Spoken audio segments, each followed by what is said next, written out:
Salam.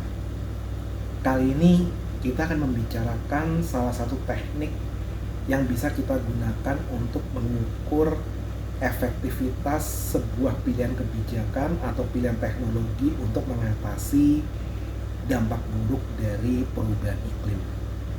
Jadi saat ini banyak berbagai alternatif kebijakan atau teknologi yang bisa dilakukan untuk kita menangani efek buruk perubahan iklim.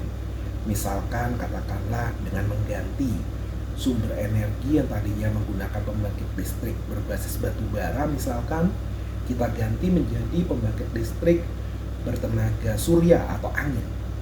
Nah, masalahnya adalah bagaimana mengukur apakah kebijakan tersebut efektif dalam rangka mengurangi emisi, namun sekaligus juga memiliki nilai kelayakan secara ekonomis. Artinya energi yang dihasilkan berikutnya relatif tidak lebih mahal atau lebih efisien daripada energi yang digantikannya. Nah, salah satu cara untuk melakukan pengukuran adalah dengan memanfaatkan salah satu teknik analisis di manajemen keuangan yang kita kenal dengan sebutan equivalent annual cost. Artinya, kita adjust nilai-nilai kelayakan atau net present value dari berbagai pilihan yang tersedia dengan menggunakan faktor present value annuities yang akan menghasilkan berapa nilai biaya tahunan yang akan dikeluarkan kalau kita mengambil proyek tersebut. Jadi ukuran NPV kita adjust, kita ganti bentuknya menjadi sebuah ukuran biaya tahunan yang mesti kita keluarkan kalau kita menjalankan pilihan alternatif tersebut.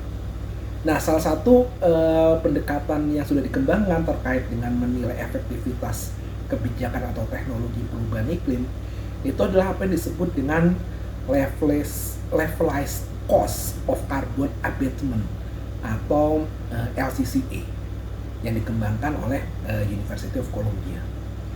Jadi di sini kita berupaya mengukur equivalent annual cost dengan bentuk EAC tersebut, cost tersebut kita adjust, kita jadikan rasio perbandingan berapa pengurangan emisi yang dihasilkan. Jadi equivalent annual cost tadi dibagi dengan pengurangan emisi yang dihasilkan dari sebuah kebijakan. Artinya disadari bahwa semua langkah untuk mengurangi emisi itu pasti akan membutuhkan biaya.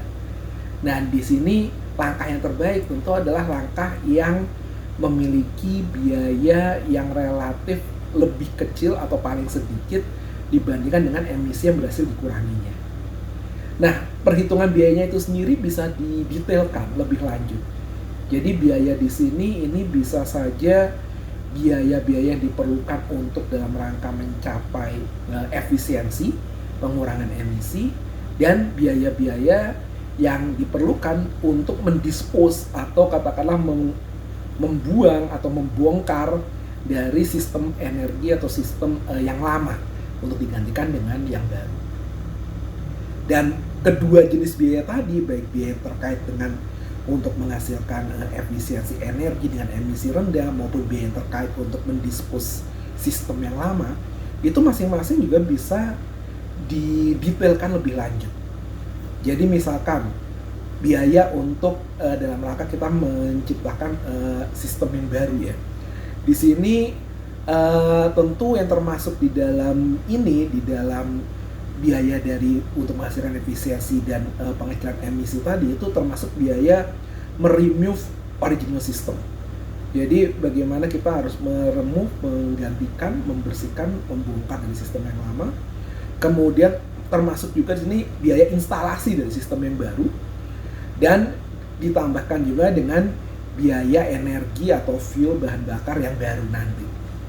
Dan tentu saja kalau misalkan yang digunakan adalah misalkan tenaga surya atau angin, ya tentu relatif fuel cost ini ya relatif akan jauh lebih kecil dibandingkan fuel cost dari sistem katakanlah berbasis batu bara atau bahan bakar fosil yang digantikannya. Dan kemudian biaya untuk displacement, untuk menggantikan itu sendiri juga bisa kita detailkan lebih lanjut. Jadi mulai dari biaya-biaya untuk dalam rangka kita melakukan penciptaan dari sistem yang baru. Kalau seandainya sistem yang baru ini misalkan masih dalam tahap percobaan, dalam tahap lab dan perlu ada biaya lebih lanjut agar bisa dikomersialisasi.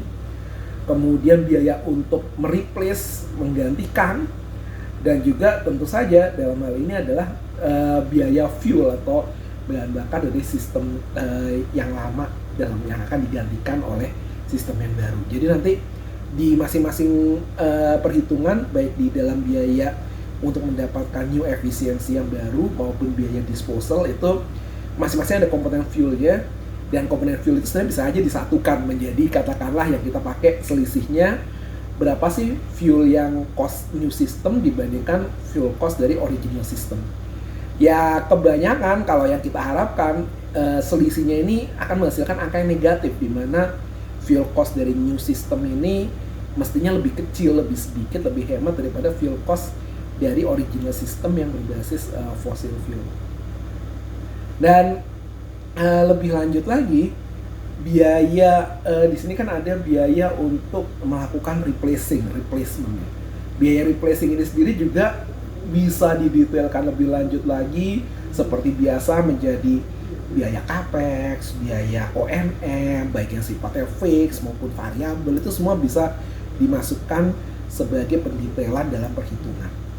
Namun intinya, seluruh biaya yang terlibat itu harus dimasukkan semua, dan kemudian kita present value-kan.